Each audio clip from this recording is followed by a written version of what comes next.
ఆగిన రైతు గుండె. ఇది నెక్కొండ మండలం, వరంగల్ జిల్లా. మృతుడి పేరు వెంకటేశ్వర్లు, రైతు గారి పేరు. ఇది వెంకటేశ్వర్లు గారు. ఒకరిద్దరు కాదండి, నాకు ఇంకా చాలా పేపర్లు ఉన్నాయి. ఇక పురుగు మందు తాగి కొల్చారం, మెదక్ జిల్లా, శ్రావణ్ కుమార్ అనే రైతు కొంటలేరని చెప్పి పురుగు మందు తాగి నిరసన చెప్పి చివరికి చచ్చిపోయిన పరిస్థితి. మొత్తంగా చూస్తే ఈరోజు రాష్ట్ర వ్యాప్తంగా ఇక ధాన్యం కుప్ప చేస్తూ రైతు కన్నుమూత. ఒకటి రెండు కాదండి, ఇట్లా ఇప్పటికి కేవలం కొనుగోలు కేంద్రాల్లో చనిపోయిన రైతులు దాదాపు 10 మంది పైనే ఉన్నారు. ఒక్కరూ చనిపోలేదని మంత్రి గారు అంటారు. ఇంతకంటే సిగ్గుచేటు, ఇంతకంటే అవాస్తవాలు మాట్లాడడం ప్రభుత్వంలో ఉన్న వాళ్ళకి మంచిదా? దయచేసి వారు ఆలోచించుకోవాలి. ఇవాళ 45 డిగ్రీల వేడిలో 45 రోజుల నుంచి రైతులు పడిగాపులు పడుతున్నారు. నేను తిరిగిన స్వయంగా సంగారెడ్డి జిల్లా పోయినా, సదాశివపేటకి, వరంగల్ జిల్లా పోయినాను, వరంగల్లో 3 జిల్లాలు పోయాను, జనగామ పోయినాను, వరంగల్ పోయినాను, ములుగు పోయినాను, తర్వాత మా సిరిసిల్ల జిల్లా పోయినాను. దాదాపు 5-6 జిల్లాలు తిరిగితే ఎక్కడ చూసినా మా నాయకులు అయితే అందరూ ఫీల్డ్లోనే ఉన్నారు. అందరూ ఫీల్డ్లో తిరుగుతూ ఉన్నారు. ప్రతి ధాన్యం కొనుగోలు కేంద్రం దగ్గర పోతూ ఉన్నారు. ఎక్కడికక్కడ రైతులు, సార్ గన్నీ బ్యాగ్స్ లేవు సార్, సంచులు లేవు సార్. ఈ రాష్ట్రంలో గన్నీ బ్యాగ్స్ దొరుకుతలేవు, కానీ గన్స్ మాత్రం పుష్కలంగా దొరుకుతున్నాయి. కరీంనగర్లో 5 తుపాకులు పట్టుకొని పోయి పొద్దున 11 గంటలకి తుపాకులతో కాల్పులు జరుగుతున్నాయి. కానీ నిస్సిగ్గుగా ముఖ్యమంత్రి గారు చెప్తున్న మాటలకు కానీ, మంత్రి గారు చెప్తున్న మాటలకు కానీ, చేతలకు కానీ పొంతన లేదు. వాస్తవానికి ఈరోజు కూడా రాష్ట్రంలో ఎక్కడా కూడా 30-35% మించి ధాన్యం కొనుగోలు చేయలేదు. ఇక మీకు పేరు చెప్తే బాగుండదు, కానీ ఒక మాజీ మంత్రి, ఎమ్మెల్యే, కాంగ్రెస్, మొన్న మా నాయకుడికి ఫోన్ చేసి, ఒక నాయకుడు మా ఎమ్మెల్యే గారికి ఫోన్ చేసి, అరే ఏం పెట్టినరా మీరు, ఇది పని లేని పని, ఈ గవర్నమెంట్ కొనుడు ఏందా నాకు అర్థం కాదు, ధాన్యం మీరు లేని పని పెట్టిన మా కేసీఆర్ గారు, మాకు ఇప్పుడు ఆ ప్రెజర్ అవుతుంది అని చెప్పి మా నాయకుడికి ఇంకో కాంగ్రెస్ నాయకుడు ఫోన్ చేసి నిష్ఠూరం ఆడుతూ ఉన్నాడు. ఇది పరిస్థితి ఈరోజు రాష్ట్రంలో. ముఖ్యమంత్రి గారేమో 80% కొనేసిన అంటాడు, మంత్రి గారేమో 50% కొన్నా అంటాడు. మేము చూసినాం క్షేత్రస్థాయిలో. వాస్తవానికి ఈరోజు ఏ ఒక్క సెంటర్లో కూడా ధాన్యం కొనుగోలు కేంద్రాలు సరిగ్గా పనిచేయడం లేదు. గన్నీ బ్యాగ్స్ ఇస్తలేరు, రైతులే కొనుక్కోవాలి. 28 రూపాయలు, 25 రూపాయలు, 30 రూపాయలు పెట్టి సుతిలు వాళ్ళే కొనుక్కోవాలి. మంచినీళ్ళ సౌలత్ కూడా లేదు. ఇంకా మీదికెళ్ళి వెయిటింగ్ ఛార్జీలు కూడా రైతులే కట్టుకోవాలి. ట్రాక్టర్ లోడ్ చేసుకొని వస్తుండ్రు పాపం. వచ్చినాక ఆడ బయట సెంటర్ బయట, నేను నర్సంపేట నా కళ్ళతో నేనే చూసిన, మొత్తం మార్కెట్ యార్డ్ అంతా నిండిపోయి ఉన్నది. మరి ఎట్లా ఇది పరిస్థితి అంటే, వచ్చి వారం రోజులైంది సార్, వెయిటింగ్ ఛార్జీలు కడుతున్నాం, రోజుకు 2000 రూపాయలు కడుతున్నాం, రోజుకు 3000 రూపాయలు కడుతున్నాం, లారీ అయితే, ట్రాక్టర్ అయితే 2000 కడుతున్నాం. రైతులు తమ నోటెంబడి వాళ్ళు చెప్పిన మాట. ఈ సంక్షోభాన్ని గుర్తించకుండా, ఈ సంక్షోభం గురించి కనీస అవగాహన లేకుండా అబద్ధాలు చెప్పి అధికారంలోకి వచ్చిన రేవంత్ రెడ్డి ఇలా నోటికి వచ్చిన మాటలు మాట్లాడుతూ ఉన్నాడు. పెద్దలు చెప్పారు, ఎద్దేడ్చిన వ్యవసము, రైతేడ్చిన రాజ్యం బాగుండదు అని. 10 ఏళ్ళు దేశానికి అన్నపూర్ణగా వెలసిల్లిన తెలంగాణ ఇవాళ తల్లడిల్లుతున్నది. రైతు ఇవాళ కన్నీరు పెడతా ఉన్నాడు. ఇది వాస్తవం ముఖ్యమంత్రి గారు. మేమేదో మిమ్మల్ని విమర్శించడానికి ఇంకోదానికో చెప్పట్లేదు. ఇవాళ రాష్ట్రంలో ప్రణాళిక లేకుండా పోయింది. యూరియా దొరకదు, రైతు బంధు వేయరు, మీరు రుణమాఫీ మొత్తం చెయ్యరు, ఆఖరికి పంట కష్టపడి పండిస్తే మీరు ఇచ్చే అరకొర కరెంటుతోని పంట కొనుగోలు చేయరు. మీ పాలసీ స్పష్టంగా కనబడతా ఉన్నది. ఏంది మీ పాలసీ? మేము కొంటే ధాన్యం 2400 ఇవ్వాలి, వరే మొక్కజొన్న అయితే 3600 ఇవ్వాలి. అట్లా కాకుండా రైతును 4 రోజులు అక్కడే ఏడిపిస్తే పోయి అక్కడ ప్రైవేట్లో అమ్ముకుంటాడు, ఎవరో సేటుకో ఎవరో రైస్ మిల్లానికి అమ్ముకుంటాడు. 1700, 1800 ఇక సచినోడి పెళ్ళికి వచ్చిందే కట్నం అన్నట్టు ప్రభుత్వం ఎట్లా కొంటలేదు కదా, ఆయన వర్షం కింద పడితే నాశనం అయిపోతుంది పంట, మొలకెత్తుతా మళ్ళీ వీళ్ళు కొనరు అని చెప్పి ఇవాళ ఆ పరిస్థితుల్లో రైతు ఉన్నాడు. ఇవాళ ముఖ్యమంత్రి గారు ఇంకా కూడా బుకాయింపులతో, బెదిరింపులతో, హుంకరింపులతో, అబద్ధాలతో నెట్టుకొస్తా అనుకుంటా ఉన్నాడు. మేము ప్రభుత్వంలో ఉన్నప్పుడు ఇదే ముఖ్యమంత్రి గారు తరుగు గురించి బాగా మాట్లాడిండు. ఇంత తీస్తారు, అట్లెట్లా తీస్తారు, ఇట్లెట్లా తీస్తారు. ఇవాళ వాస్తవానికి 6 నుంచి 8 కిలోల తరుగు తీస్తూ ఉన్నారు. ఇది వాస్తవం. ముఖ్యమంత్రి గారిని కాంగ్రెస్ పార్టీ నాయకులని ఒకటే అడుగుతున్నా, ప్లేస్ మీరు డిసైడ్ చేయండి, ఏ ఊరు మీరు డిసైడ్ చేయండి, మేము వస్తాం, మా నాయకులందరం వస్తాం, ఏ సెంటర్ కన్నా పోదాం. రాష్ట్రంలో మీరు కొడంగల్ నియోజకవర్గంలోని ఏ సెంటర్ అయినా మేము రెడీ. ఎక్కడన్నా కూడా మీరు చెప్పినట్టు 80% కొనుగోలు జరిగినాయని మీరు రుజువు చేస్తే ఏ శిక్షకైనా మేము సిద్ధం ముఖ్యమంత్రి గారని నేను విజ్ఞప్తి చేస్తా ఉన్నాను. దయచేసి భేషజానికి పోకండి.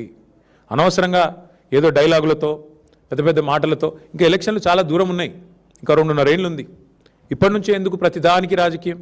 దయచేసి భేషజానికి పోకుండా, అహంభావానికి పోకుండా, మేము చెప్తున్నాం కదా వీళ్ళెవరు చెప్పడానికని అనవసరపు దీనికి పోకుండా బ్రోకర్ల పాలవుతున్న ధాన్యాన్ని మధ్య దళారులు ఏదైతే ఇవాళ గవర్నమెంట్ కొంటలేదు కాబట్టి దళారులకు అమ్ముకునే దుస్థితి ఏదైతే రైతులకు వచ్చిందో దీని నుంచి నివారించండి.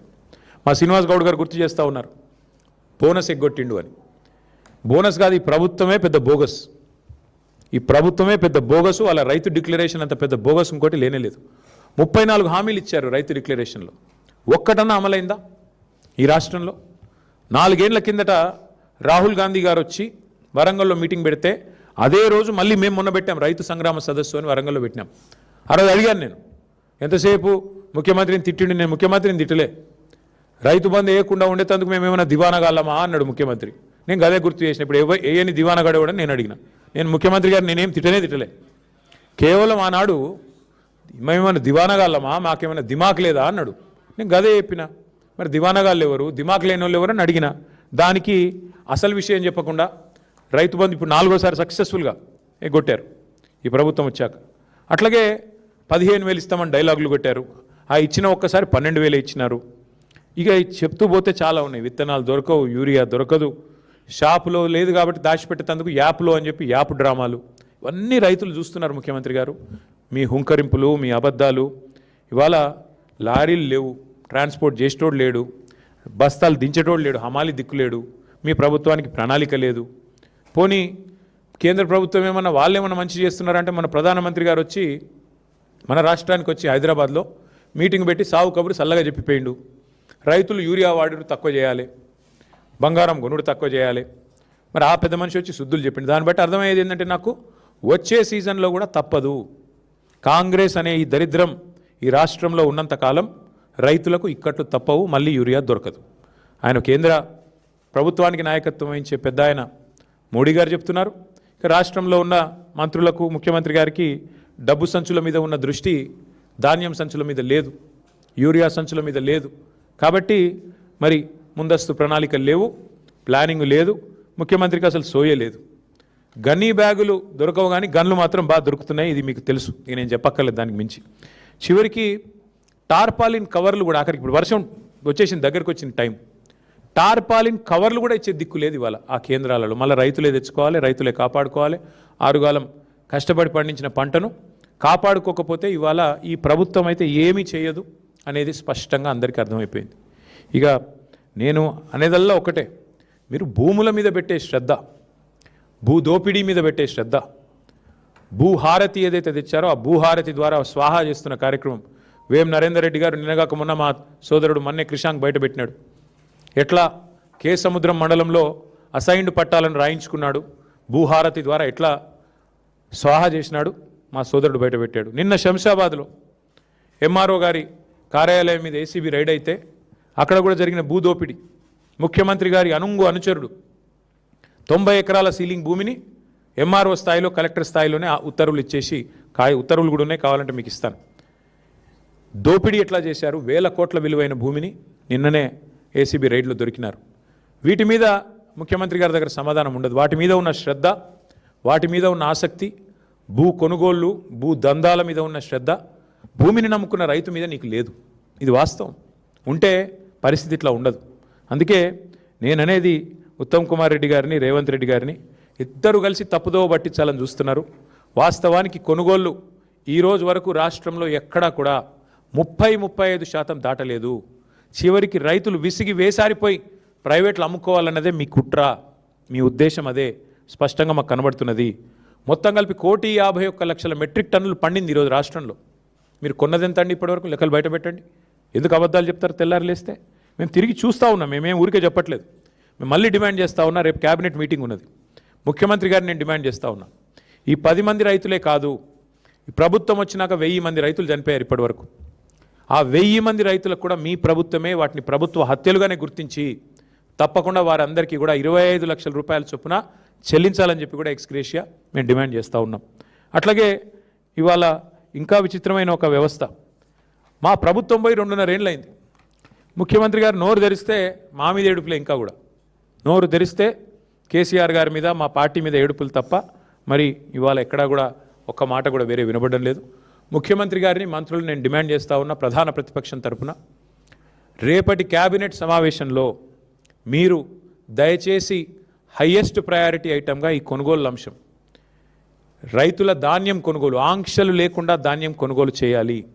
మొలకెత్తిన, రంగు మారిన, ఇవన్నీ కూడా మీ వ్యవస్థ వైఫల్యం వల్ల నెల నుంచి 45 రోజులుగా ఇవాళ పడిగాపులు కాస్తూ ఉన్నారు రైతులు. మార్కెట్ యార్డ్లలో, ఐకేపీ సెంటర్లలో, సింగిల్ విండోల సెంటర్లలో 8,500 కొనుగోలు కేంద్రాల దగ్గర